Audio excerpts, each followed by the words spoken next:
All right, let's jump right in today. Imagine if you will, standing on a battlefield in Montana. Okay. It's 1876. The wind is kind of whipping around you. You could almost smell the tension in the air, you know.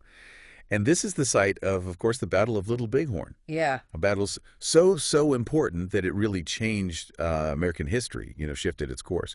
But today we're going deeper than just the actual battle itself. We're going to uncover the events that led to this really fateful day. The story of Little Bighorn, or as it was known to the Lakota and the Cheyenne and the Arapaho, the Battle of Greasy Grass.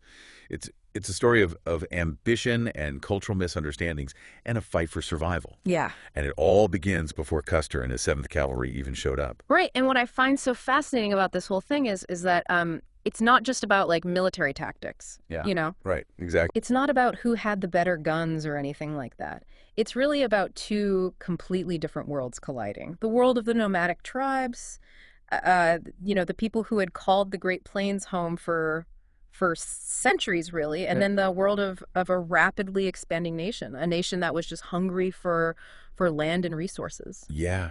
To really get what happened to Little Bighorn, we need to understand the Lakota, the Cheyenne, the Arapaho. Exactly. You know, picture it. These vast herds of buffalo roaming free, a life that was so connected to the natural world, to nature, and a spiritual connection to the land that was just completely, you know, the settlers just didn't get it. They just didn't understand it. Yeah, and that's really where the conflict begins, because you see the U.S. government, they viewed the land as something to be conquered, controlled. Right. It was all about manifest destiny. This idea that the United States was destined to expand across the entire continent, no matter what the cost. So you're saying that this clash was kind of inevitable? In a lot of ways, yes. The discovery of gold in the Black Hills in 1874, that was really like pouring fuel on an already burning fire. Oh, yeah. You know, this land was sacred to the Lakota. It was promised to them in treaties, but, you know, the lure of gold, it was just too strong for the settlers and the government. They just couldn't resist it. And that's when our friend George Armstrong Custer enters the picture. We've all heard about, you know, Custer's last stand. Mm-hmm. But what was he like before that fateful day? Well, Custer was he was a complex figure, you know. He was ambitious, charismatic, and a skilled soldier. You know, he knew what he was doing on the battlefield. Yeah. But he was also well known for his recklessness, his thirst for glory, you know, like he really wanted to make a name for himself. And actually his actions at the Battle of Washoe River in 1868, it really kind of foreshadowed the tragedy that was going to happen at Little Bighorn. Wait, hold on. What happened to Washoe River? Well, he attacked a peaceful Cheyenne village. He attacked a village full of women and children. Yeah. That's horrible. It was a brutal attack. And you know, it really exemplifies the attitudes toward Native Americans at the time, you know, the dehumanizing attitudes that were so prevalent. The idea that Native Americans were savages, you know, that this was used to justify just awful violence and taking their land. So Custer, he wasn't exactly the hero that he's always made out to be. I mean, he was a product of his time. Yeah. A man driven by ambition, you know, and shaped by the prejudices of his era. But to understand his role in what was going to lead up to Little Bighorn, we got to look past the myths, you know. We have to see the man behind the legend. So you're saying there's more to Custer than just, you know, that romanticized picture we see in movies and books. Absolutely, yeah. There's a human story there, and one that, you know, reveals the complexities of that time and the forces that were really shaping the American West. And as we look more into his story, we're going to start to see how his decisions, you know, his personality and the historical context, it all kind of came together to set the stage for the Battle of Little Bighorn. This is already, it feels like we're peeling back layers of a mystery, you know? Yeah. It's fascinating. It really is. And the mystery just gets deeper when we look at what happened in the summer of 1876. Okay. So remember, the U.S. government, they were really pushing for reservations. You know, they were trying to confine Native Americans to these designated areas and force them to assimilate. Okay. And to make things even worse, they were destroying the buffalo herds. Oh, wow. Which were the lifeblood of the Plains tribes. It's like they were intentionally trying to crush their spirit, you know? Yeah, it was a calculated strategy. By destroying the buffalo, they were destroying a way of life. They were destroying a culture. They were destroying a source of food and sustenance. Yeah. It was a way to weaken their resistance and force them onto these reservations where they would be much easier to control. It's heartbreaking to think about, the impact this had on the Lakota and the Cheyenne and the Arapaho. Yeah. It's no wonder they fought back. And fight back they did. In June of 1876, thousands of Lakota, Cheyenne, and Arapaho, they gathered for their annual Sundance ceremony. And this was a big moment, a show of unity and strength in the face of all this pressure that was coming from the U.S. government. And this is where Sitting Bull's famous vision comes in, right? Yes. The one where he saw soldiers falling from the sky. Exactly. Yeah. Sitting Bull, revered holy man and leader.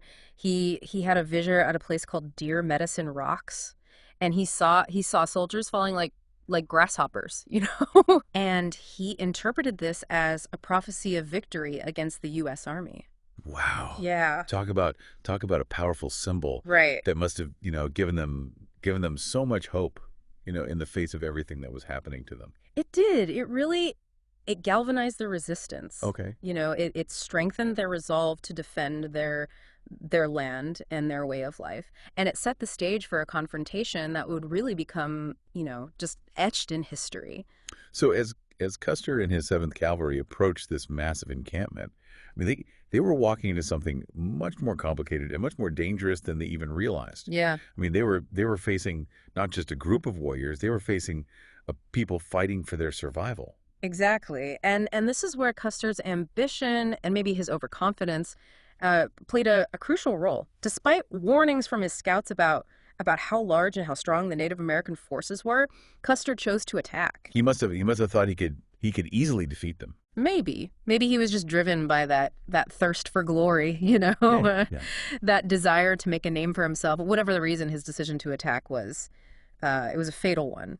And to make matters worse, he rejected the Gatling gun, right? Yeah. Like he opted for speed over firepower. Yeah, and you see this decision to leave the Gatling gun behind. It wasn't just about speed. It tells you a lot about Custer's personality. Oh, okay. He was known for his daring, sometimes bordering on recklessness. He believed in the superiority of his cavalrymen, and he might have just underestimated the Native American forces. So he essentially walked into a trap. Yeah, in a way, he did. He underestimated his enemy. He overestimated his own abilities. And as we'll see in the next part of our deep dive, that combination proved to be a deadly mistake.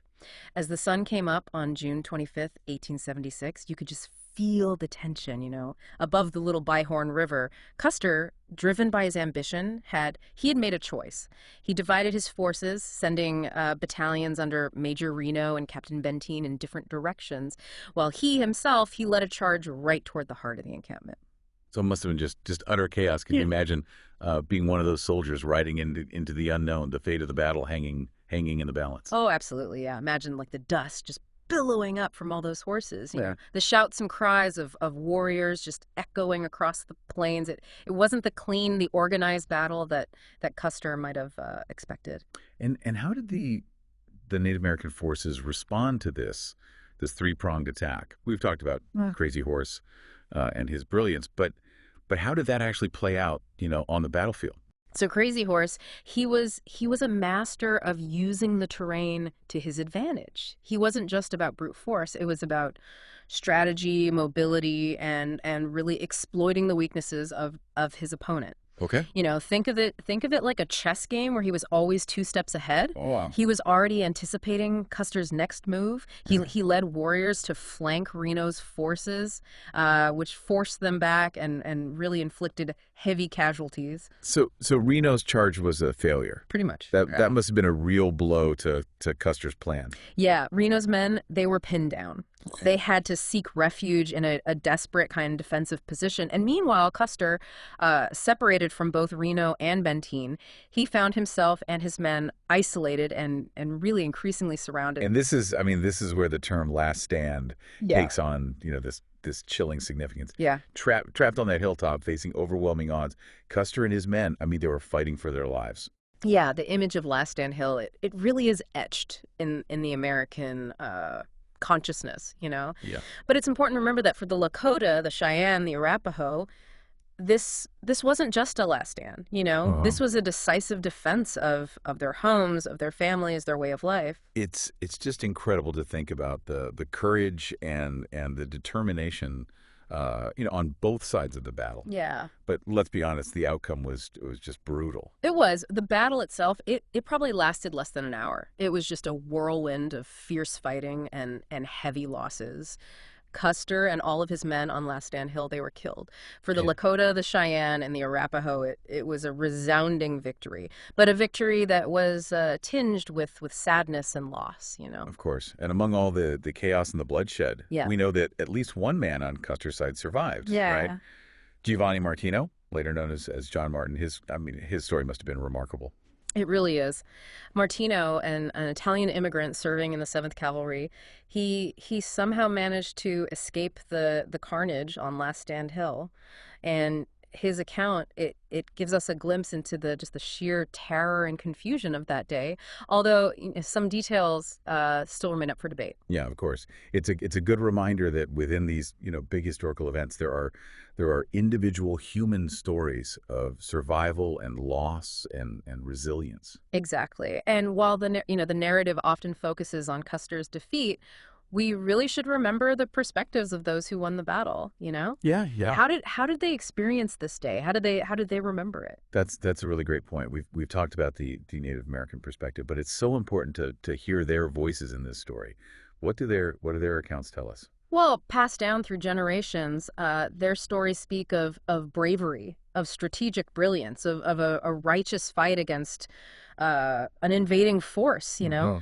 They remember the Battle of Greasy Grass as a testament to their courage and their deep connection to the land. It's a stark contrast to the way that the battle has been portrayed in American history books and popular culture, for so long. Yeah. Why do you think Custer's Last Stand became, such a dominant narrative? Well, to really understand that, you have to look at the aftermath of the battle. Okay. News of Custer's defeat, it just sent shockwaves through the nation. There Yeah. was outrage, there was a thirst for revenge, and this renewed kind of push to subdue what they called the Indian problem, you know? So it's like the defeat almost fueled a backlash, a justification for even harsher treatment of Native Americans. Exactly. Wow. Yeah, some newspapers even called for genocide, Oh my God. further demonizing Native Americans, really, and dehumanizing them in the eyes of the public. And what about Custer's widow, Elizabeth Custer? I mean, we mentioned earlier that she kind of played a role in shaping his legacy. What did she do? Well, Elizabeth Custer, she dedicated herself to preserving her husband's memory. She wrote books, she gave lectures, and she really actively cultivated this image of Custer as a valiant hero, a martyr, Yeah. for the cause of westward expansion. So she was essentially a master of public relations.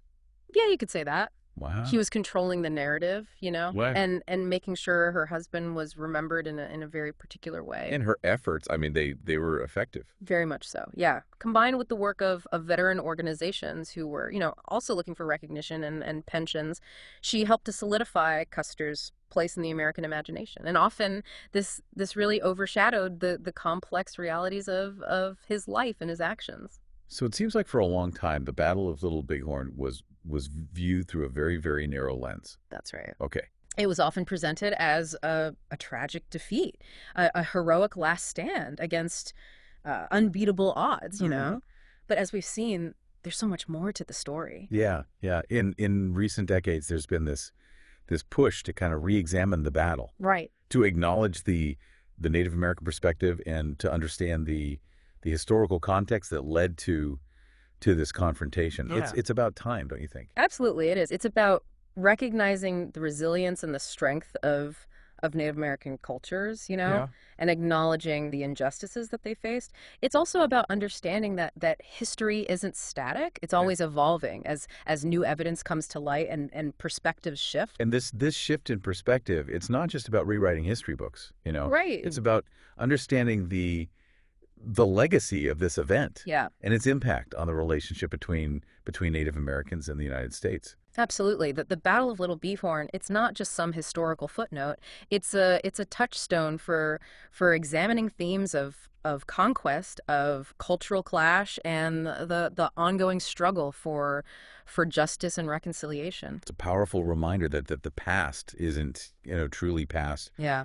It shapes our present, and Yeah. it's really up to us to learn from it and work towards a more just and equitable future. Exactly. And speaking of the present, there's one more aspect of this story that we need to explore. Okay. The Little Bighorn Battlefield National Monument itself. Right. It's a place where the past and the present kind of come together, Well, And it too has really undergone a transformation in reflecting the changing understanding of this pivotal event. Imagine standing on this vast battlefield, the Little Bighorn Battlefield National Monument. yeah. You can almost like feel the weight of history beneath your feet. The echoes of that day just kind of lingering in the wind. It's a place where the stories we've been talking about, they come to life. I've always been fascinated by battlefields. It's Mm. one thing to read about it in a book, but to actually be there, Yeah. to stand on that ground, where it happened, Yeah. to see the landscape, Yeah. to feel that presence of the past. Yeah. It's just a totally different experience. Absolutely, yeah. It's a powerful reminder that history isn't just a collection of dates and names. It's a lived experience, Yeah. a tapestry that's woven from the lives of real people who laughed and loved and fought and died. And for a long time, the story told of the Little Bighorn Battlefield was a very specific one, right? Yeah. Focused almost entirely on Custer and his last stand. Right. Yeah. But that's changed in recent years, hasn't it? It has. You see, the monument was originally called Custer Battlefield National Monument, Hmm. and as you can imagine, the focus was mainly on the U.S. military perspective. But in 1991, a significant change happened. The name was officially changed to Little Bighorn Battlefield National Monument. And that's a powerful statement, right? Yeah. Recognizing that this isn't just Custer's story. Right. It's the story of everyone who was there on both sides of the conflict. Absolutely. The renaming, it was a symbolic act, It Yeah. reflected this broader shift toward a more inclusive and balanced understanding of the battle. Okay. And today, the monument, it features memorials to both the U.S. soldiers and the Native American warriors who fought and died there. So visitors can now get a more complete picture of what happened. They can hear both sides of the story. Exactly. Yeah. There are interpretive exhibits, walking trails, There's a wealth of information that helps visitors understand the complexity of the battle, Okay. the historical context, the cultural perspectives of those involved. It sounds like they've made a real effort to move away from that simplistic, hero versus villain narrative and sure. really embrace the nuances of history. Yeah, it's an ongoing process, but it's an important one. It's about recognizing that history is never black and white. Yeah. There are always multiple perspectives, Mhm. multiple truths, and it's really our responsibility to seek those out and to understand them. And this shift in perspective, it's been driven in part by the work of historians like Dr. Lindsay Marshall, right? Yeah. She's really challenging us to rethink the way we remember the wars of westward expansion, Yeah. urging us to move beyond these traditional narratives that often glorify conquest and just completely overlook the experiences of Native Americans. Right. And her work is so essential because it forces us to confront some uncomfortable truths, Yeah. to acknowledge the complexities of the past and to really grapple with the legacy of injustice that continues to shape our present. So as we stand on this battlefield today, looking back at the events of June 25th, 1876, what lessons can we take away? What does this story mean for us now, over 150 years later? Well, the Battle of Little Bighorn, it serves as this potent reminder that the past is never truly over. Yeah. It continues to echo through time, Right. influencing our present and shaping our future. It's a story about the clash of cultures, the dangers of ambition and overconfidence, and the enduring struggle for justice and recognition. It's also a story about the power of storytelling itself. Right. I mean, the way we remember, the way we interpret history, it has a profound impact on how we see the world and how we relate to each other. Absolutely. Yeah. The stories that we tell ourselves about the past, they shape our understanding of the present. And by challenging those stories, by seeking out diverse perspectives, by embracing the complexity of history, we can begin to create a more just and equitable future. I think that's a perfect place to leave it. This deep dive has been a real journey of discovery, one that's really challenged my own assumptions and expanded my understanding of this pivotal moment in American history. And remember, this is just the beginning of your exploration, you know? Yeah. We encourage you to delve deeper into the resources we provided, to learn more about the lives of those who were there, and to continue to question the narratives that you encounter.